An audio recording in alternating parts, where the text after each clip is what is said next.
பழனி கோயிலுடைய நிலங்கள் விற்கப்பட்டு உயர்நீதிமன்றத்தாலே ரத்து செய்யப்பட்ட போதிலும் அதைப்போல கரூரிலே ஒரே நாளிலேயே 3508 ஏக்கர் நிலங்கள் பதிவு செய்யப்பட்டதும் லஞ்சம் வாங்காத உத்தமர் சிஎம் விஜய் சார் அவருடைய ஆட்சியினுடைய 8.25 லட்சத்துக்கு இது ஒரு எடுத்துக்காட்டு. ஏனென்று சொன்னோமேயானால் ஒரு ஆட்சியினுடைய பங்களிப்பு இல்லாமல் இந்த தவறுகள் நடந்திருக்க வாய்ப்பே கிடையாது. பழனியை பொறுத்த வரைக்கும் இங்கே துணை ஆணையராக இருக்கக்கூடியவர் நிலம் பதிவு செய்யக்கூடாது என்பதை தொடர்ந்து அழுத்தம் கொடுத்து தடுத்துக் கொண்டே இருக்கிறார். அதே நேரத்தில் அங்கே அந்த பத்திரப்பதிவினுடைய சார்பதிவாளரும் மறுத்துக் கொண்டிருக்கிறார். இருவரும் மறுத்த நிலையிலே அங்கே அவரை விடுமுறையிலே செல்ல சொல்லிவிட்டு அடுத்த நாளிலே அங்கே இருக்கக்கூடிய அந்த துணை ஆணையருக்கு உயர் பதவி கொடுத்து இணை ஆணையர் பதவி கொடுத்து அந்த பதவியிலே உடனடியாக சேர சொல்லி அதற்கான பணிகளை பார்க்க சொல்லிவிட்டு 2 தடுப்பாளர்களையும் தடுத்துவிட்டு இந்த பத்திரப்பதிவு மோசடி நடந்திருக்கிறது என்று சொன்னால் இதற்கு விஜய் அரசு உடந்தையா இல்லையா? யாராவது லஞ்சம் கேட்டா விஜய்கிட்ட வந்து சொல்லுங்கன்னு சொல்றார். முதலமைச்சர் விஜயிடம் சொல்லுங்கள் இந்த ஆட்சியில லஞ்சம் என்று சொன்னார். ஏன்னா எந்த முதலமைச்சரும் சொன்னதில்லை, இவர் தான் சொல்லிட்டு இருக்கார். அப்படின்னா அவர்கிட்ட வந்து லஞ்சம் கொடுக்க சொல்றாராங்கிறது தெரியல. இது 2க்கும் யார் அடிப்படை காரணம்? சிபிசிஐடி விசாரணை வச்சிருக்காங்க பழனிக்கு, அது தெரியும். கரூரை பொறுத்த வரைக்கும் MR விஜயபாஸ்கர் அவர் தாவேகா கட்சியிலே இணைகிறார். அவருடைய நிபந்தனையை எங்களுக்கு கிடைத்த தகவலின்படி, அதாவது அவருடைய பினாமிகளுக்கு சொந்தமாக 200 ஏக்கர் நிலத்துக்கு மேல அங்க இருக்கு, எல்லாமே விலை உயர்ந்த நிலங்கள். எனவே அவருக்கு உதவி செய்ய வேண்டும் என்கின்ற எண்ணத்திலே ஒரே நாளிலே இந்து சமய அறநிலையத்துறையினுடைய அனுமதியை பெறாமல் அந்த நிலங்கள் எல்லாமே அதுல வந்து கோவிலுக்கு சொந்தமான நிலங்கள், அந்த நிலத்தினுடைய பட்டியலை இந்த கோயிலுக்கு சொந்தமில்லை என்று யாராவது வெளியிட இன்றைக்கு உத்தமர் விஜயனுடைய அதாவது லட்சியவான் தூய சக்தி அந்த மிஸ்டர் விஜய் அவருடைய அரசு வெளியிட தயாரா? ஏன்னா அங்க இருக்கக்கூடிய அந்த நிலங்கள் பல்வேறு கோயில்களுக்கு சொந்தமானவை என்பதும் அங்க இருக்கக்கூடிய பதிவுகளில் இருந்து தெரியும். பத்தாவதுக்கு இந்த ரயத்துவாரி பட்டாவிலே பல்வேறு பிரச்சனைகள். எனவேதான் அங்கே அந்த நிலங்கள் விற்கப்படக்கூடாது. கோவிலுக்கு வேற தனியார் வீட்டு நிலத்தை நாங்க விற்கக்கூடாதுன்னு யாரும் தடுக்கல. கோயிலுக்கு சொந்தமான நிலம் என்று சொல்லி தடுத்திருக்கிற பொழுது 3500 ஏக்கர் நிலங்கள் இன்றைக்கு பறிபோகின்றன என்று சொன்னால் இது தூய ஆட்சி, தூய்மையான ஆட்சி, எல்லோருக்கும் நல்லது செய்கிற ஆட்சி, மொத்தமா சுருட்டுகிற ஆட்சி தான் இன்றைக்கு நடந்து கொண்டிருக்கிறது என்பதற்கு இவை 1க்கு 2ஆக இன்றைக்கு உதாரணங்களை சொல்லுகிறோம். அதை போல இன்றைக்கு எதை எடுத்துக்கொண்டாலும் நாகர்கோவிலில் பார்த்தீங்கன்னா அங்க வந்து கிளை சிறையிலே ஒருவர் குட்கா விற்கார் என்பதற்காக போலீசாரால் கைது செய்யப்படுகிறார்.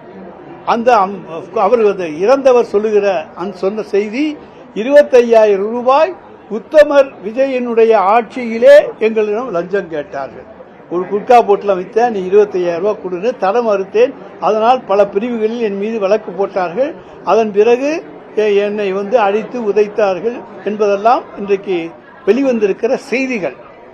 ஆனால் அங்கே குற்றம் சாட்டப்பட்ட யார் யாரெல்லாம் அடிச்சாங்கன்னு சொல்றாங்களோ அவங்களை காப்பாற்றுவதற்கும் அமைச்சர் ஒருவர் அதில் முயற்சி செய்தார் என்கிற செய்தி ஒரு பத்திரிகையில் வந்திருக்கிறது. எனவே இதுதான் நேர்மையான ஆட்சி. ஆனா இன்னைக்கு தமிழ்நாட்டு மக்களுக்கு குடிக்க தண்ணீர் இல்லை. நாங்க வந்து விவசாயிகளுக்கு நிவாரணம் தர்றோம், விவசாய பொருட்கள் தர்றோம்னு சொல்லிட்டு 318 கோடி ரூபாய் ஒதுக்கி இருக்கிறோம் சொன்னாங்க. அதுக்கு எதுவுமே வாங்க முடியாது. காவேரியிலிருந்து தண்ணி வந்தா தான் டெல்டா விவசாயி விவசாயம் செய்ய முடியும். எனவே இந்த ஆட்சியிலே இன்றைக்கு நடப்பது எல்லாமே மக்களுக்கு எதிரான செயல்கள் தான் இன்றைக்கு நடந்து கொண்டிருக்கின்றன. எங்க போனாலும் தாவேகாக்காரன் குட்கா வைக்கிறான். இங்கே திருமயம் தொகுதியை பொறுத்தவரைக்கும் பார்த்தா தாவேகாவில் இருக்கக்கூடிய பலர் மணல் கடத்துகிறார்கள். நீங்க எங்க வேணாலும் போய் பார்க்கலாம். பரளி இருக்கு, பக்கத்தில் இருக்க எல்லா ஊர்லயும் போய் பார்க்கலாம். குளத்து எந்த ஊர் இன்னொன்னு குளத்துப்பட்டியா, அது 10 ஊர்கள் எல்லாம் போய் பார்க்கலாம். அந்த ஊர்கள் எல்லாம் ஆனா அதிகாரிகள் என்ன சொல்றாங்க, எந்த நடவடிக்கையும் எடுக்கக்கூடாது என்று எங்களுக்கு மேலிடத்திலிருந்து வந்திருக்கிறது என்று சொல்லுகிறார்கள். அந்த மேலிடம் யார்? லஞ்சம் வாங்காத விஜய் சார் அவர்களே, அந்த மேலிடம் யார்? சிறுவர்களை ஏமாற்றி ஓட்டு வாங்கிய விஜய் சார் அவர்களே, அந்த மேலிடம் யார்?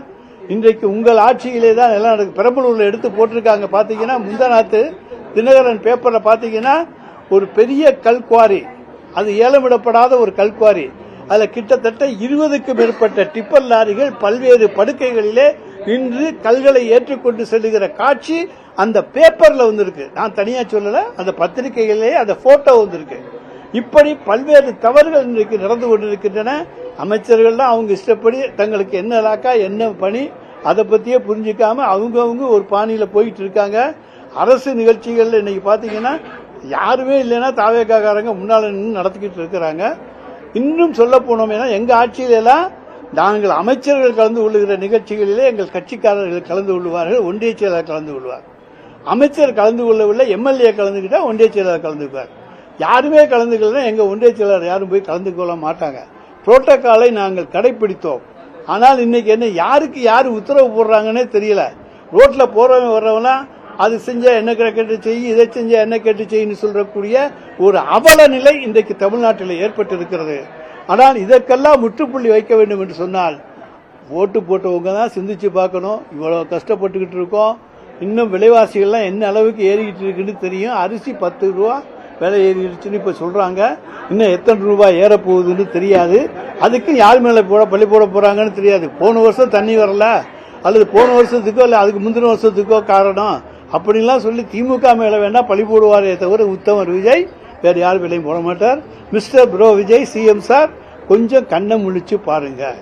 நாங்க உங்களை சொன்னது கொளத்தூர்ல ஒன்னு சொன்னீங்க. கொளத்தூரிலே நான் 5 நிமிடம் பேசியதுனாலேயே மக்கள் கொத்து புரோட்டா போட்டார்கள் என்று சொன்னீர்களே, நீங்க 10 நிமிஷம் போட்டிருந்தா உங்களை போட்டிருப்பாங்க. ஏன்னா உங்களுக்கு பேச தெரியாது. எழுதி கொடுத்தது 5 நிமிஷம். அந்த 5 நிமிஷ வசனத்தை டயலாக்க பேசிட்டு வந்தீங்க. 6வது நிமிஷம் தனியா பேசியிருந்தீங்கன்னா உங்க நாத்தம் அங்க தெரிஞ்சிருக்கும். உடனடியாக அங்க இருக்கவங்க போற இவருக்கா ஓட்டு போடுறதுன்னு ஓடி போயிருப்பான். எனவே 6வது நிமிஷம் பேசாமல் வந்தது உங்களுக்கு புத்திசாலித்தனம், தப்பிச்சுக்கிட்டு வந்துட்டிய. அதுதான் 6வது நிமிஷம் பேசியிருந்தா இன்றைக்கு எங்களுடைய தலைவர் தளபதி தமிழ்நாட்டினுடைய முதலமைச்சர். அதனால நீங்க 6வது நிமிஷம் பேசாம வந்ததுனால நீங்க தான் தப்பிச்சீங்களே தவிர எங்களை மக்கள் கொத்து புரோட்டா போட்டாங்கன்னா சொல்லாதீங்க. ஆட்சியிலே ஒரே சட்டமன்ற உறுப்பினராக தலைவர் கலைஞர் இருந்து அதற்கு பிறகு நாங்கள் ஆட்சிக்கு வந்தவர்கள். அதே போல 76 ஆட்சியை விட்டு 13 ஆண்டு காலம் கழித்து மீண்டும் ஆட்சிக்கு வந்தவர்கள். எந்த சோதனையையும் தாங்கக்கூடியவர்கள், மிசாவை சந்தித்தவர்கள். சிறைச்சாலையில சிட்டிபாபு நம்முடைய தலைவர் தளபதி எங்களுடைய மு.க. ஸ்டாலின் அவர்களை காப்பாற்றுவதற்காக தன் உயிரை கொடுத்த நிகழ்ச்சிகள் நடந்த சம்பவம் இன்றைக்கு திராவிட முன்னேற்ற கழகத்துடைய வரலாறு. இந்த வரலாறெல்லாம் உங்களுக்கு தெரியாது, தியாகங்கள் உங்களுக்கு தெரியாது. சிறையிலே இருந்தாலும் கஷ்டப்பட்டு இருக்கக்கூடிய தொண்டர்களை கொண்டிருக்கிற இயக்கம் திமுக என்பதும் உங்களுக்கு தெரியாது. எனவே இதையெல்லாம் புரிந்து கொள்ளுங்கள். 13 ஆண்டு காலம் பொறுத்திருந்த எங்களாலே ஓராண்டு 2 ஆண்டு காலம் பொறுத்திருக்க முடியும். நிச்சயமாக மக்கள் புரட்சி ஏற்படக்கூடிய, எப்படி இப்ப மக்கள் தானாகவே உங்களுக்கு ஓட்டு போட்டாங்களோ கேட்காமலே, அதே போல இந்தியாவிலேயே ஒரு மாற்றமாக மக்கள் புரட்சி ஏற்பட்டு ஆட்சி மாற்றம் உருவாகக்கூடிய மாநிலமாக தமிழ்நாடு இருக்கும் என்பது மட்டும் நிச்சயம்.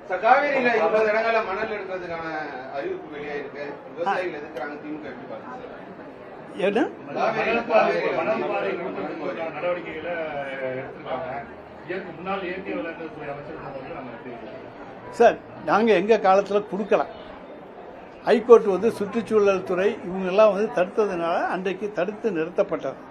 அதை தவிர நாங்க ஆற்று மணல் எடுப்பது அன்றைக்கு உயர்நீதிமன்றம் தடுத்த காரணத்தால் நாங்க எந்த விதமான அனுமதியும் கொடுக்கவில்லை. அதுதான் அன்றைய சூழல்.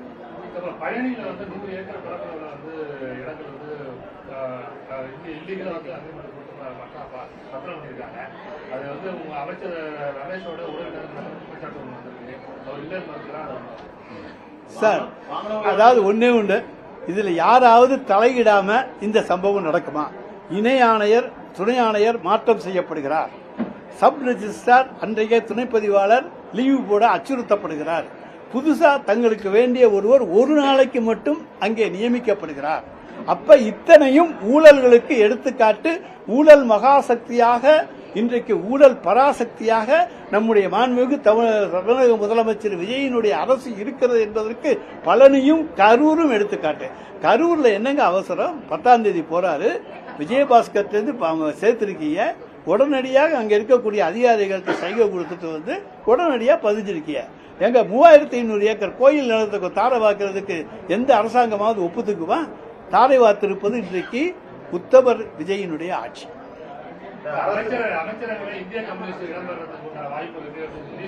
யார் போய் சேர்ந்தாலும் சேரலாம், யாரு வந்தாலும் வரலாம். தமிழ்நாட்டில் நிரந்தர கூட்டணியும் கிடையாது, நிரந்தர எதிரிகளும் கிடையாது. ஆனால் அதே நேரத்தில் நாங்கள் அதிமுக பக்கம் போக மாட்டோம். நிரந்தர எதிரி கிடையாதுன்னு சொன்ன உடனே நீங்க அதை ஒன்னு கேள்வி கேட்பீங்க. சொல்றோம், எங்களை பொறுத்த வரைக்கும் இனி தனித்து நின்று வெல்லக்கூடிய அளவுக்கு சக்தியுடைய இயக்கமாக திமுகவை உருவாக்கி காண்பிப்போம். 59 ஆண்டுகளுக்கு பிறகு ஊழல் லஞ்சம் வாங்காத முதலமைச்சரா வந்து விஜயை தேர்ந்தெடுத்திருக்காங்கன்னு மாணிக்க தாகூர் சொல்லியிருக்காரு. அந்த மாணிக்க தாகூரை பழனியையும் கரூரையும் கேளுங்க. மாணிக்க தாகூர்கிட்ட கரூர் சம்பவத்தையும் பழனி சம்பவத்தையும் கேளுங்க. அதை போல நாகர்கோயில் கிளைச்சிறை சம்பவத்தை கேளுங்க. இப்படி பல்வேறு சம்பவங்கள் வந்துகிட்டே இருக்கும்.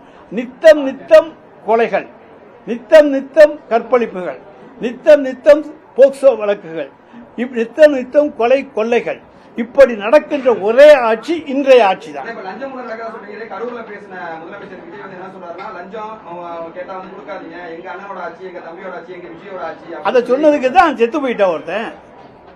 எங்க அண்ணனோட ஆட்சியா, நான் லஞ்சம் தரமாட்டேன்னு நாகர்கோயில்ல சொன்ன ஒரு பொட்டி கடைக்காரன், அது செத்து போயிட்டான். அண்ணன் ஆட்சி தம்பி ஆட்சின்னு சொன்னதுனால செத்து தான் போனான். அவன் உயிரோட இருக்கானா? கரூர்ல அவர் பேசுறது ஒரு இருமாப்பினுடைய எடுத்துக்காட்டு. ஒரு அதாவது எப்படி ஆணவம், இருமாப்பு, அகந்தை இவற்றினுடைய எடுத்துக்காட்டாகத்தான் அந்த பேச்சு இருந்ததே தவிர ஒரு அடக்கமான பேச்சாக, ஒரு முதலமைச்சருக்கு உண்டான பேச்சாக அது இல்லை. நாங்க என்ன வேணாலும் இது பண்ணலாம். முதலமைச்சர் நட நட நட நட நட இப்படி பாட்டு பாடி டான்ஸ் ஆடிக்கிட்டு இருக்க கூத்து இன்றைக்கு தமிழ்நாட்டில் தான் நடக்குது. அதை பார்த்து மற்ற மாநிலங்கள் இன்றைக்கு கிண்டல் செய்கின்றன. நம்மை பார்த்து மற்றவர்கள் கேலி செய்யக்கூடிய மாநிலமாக தமிழகத்தை உருவாக்கி இருக்கிற பெருமைக்குரிய அரசுதான் சூரிய அரசு.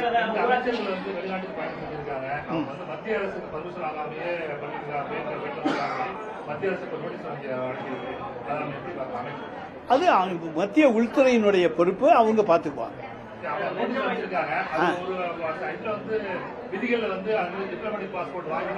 அதாவது அரசு பணியின் காரணமாக ஒரு அமைச்சர் அரசு வேலை காரணமாக வேறு வெளிநாடுகளுக்கு செல்ல வேண்டியிருந்தால் ஒன்றிய உள்துறை அமைச்சகத்தினுடைய அனுமதி பெற்று டிப்ளமேட் பாஸ்போர்ட் வாங்கி போகணும். அதுதான் சட்டம்.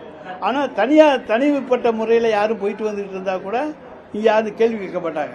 ஆனா அங்க அவங்க 2 பேரும் அரசு பணி நிமித்தமாக போயிருப்பதால் டிப்ளமேட் பாஸ்போர்ட் பெற்று அவர்கள் சென்றிருக்க வேண்டும். அதை யாருமே கவனிக்கல, அதிகாரிகளும் சேர்ந்து போனாங்க. அதான் இந்த ஆட்சியினுடைய கூத்து. அரசு வழக்கறிஞர் நியமிப்பதில் பல்வேறு குளறுபடிகள் தொடர்ந்து இருந்துட்டே இருக்கு. அதாவது 30 லட்சம், 20 லட்சம், 50 லட்சம் ஏலம் போடப்படுகிறது. நான் அமைச்சரா இருந்தேன், யார் அந்த முகத்தை கூட பார்க்கல, கையெழுத்து போட்டிருக்கேன் அத்தனை ஃபைல்லையும். ஆனா இன்னைக்கு ஏலம் போடப்படுகிறது. அதிகமா ஏலம் எடுக்க, ஏன்னா தாவைக்கால வழக்கறிஞர் கிடையாது. அதனால அது இப்ப புதுசா தான் சேர்ந்துருக்காங்க. அதிக தொகைக்கு ஏலம் எடுக்கிறவன் வழக்கறிஞர். அவனுடைய பின்னணியை பத்தி எல்லாம் அவங்க பார்க்கலாம். முன்னாள் முதலமைச்சருக்கு கோபம் வந்தா தாவைக்கா அரசு இருக்காது, ஆனா முன்னாள் முதலமைச்சர் கோபம் வரணும்னு சொல்லி முன்னாள் அமைச்சர் ராஜேந்திர பாலாஜி பேசியிருக்காரு. எங்க தலைவர் பொறுமையானவர்ங்கிறது அவருக்கு தெரியும், பின்பக்கத்து வழியா வர மாட்டாருங்கிறது அவருக்கு தெரியும். அது ஏற்கனவே ஒரு பேட்டியில தெளிவாகவே நாங்கள் சொல்லியிருக்கோம். 2016 சம்பவத்தை நான் தெளிவாகவே சொல்லியிருக்கிறேன். எல்லோரும் எவ்வளவு சொன்னோம், 108 அன்னைக்கு எங்களுக்கு. ஆனாலும் நாங்கள் அன்னைக்கு கொல்லைப்புற வழியாக வரவில்லை. அப்புறம் பை எலெக்ஷனில் சேர்த்து 112க்கு போனோம். ஆனால் கொல்லைப்புறத்தை நாங்கள் விரும்பவில்லை. நேரடியாக மக்களை சந்தித்து நாங்கள் ஆட்சிக்கு வருவோம்.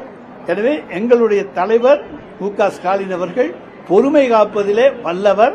அதே நேரத்தில் எதையும் மனதிலே வைத்துக் கொண்டு என்ன செய்ய வேண்டுமோ அதை கட்டாயம் செய்யும். 6 மாசம் வரையும் எதையும் விமர்சிக்க மாட்டோம்னு சொல்லி ஏற்கனவே திமுக தலைவர் சொல்லிட்டாரு. 6 மாசத்துக்கு பிறகு இந்த ஆட்சி நீடிக்கிறதுக்கான வாய்ப்பு இருக்கு. ஆனா கூட்டணி தலைவர்ல தான் ஆட்சி அமைச்சிருக்காங்க, கூட்டணி மந்திரி சபை தான் இருக்கு.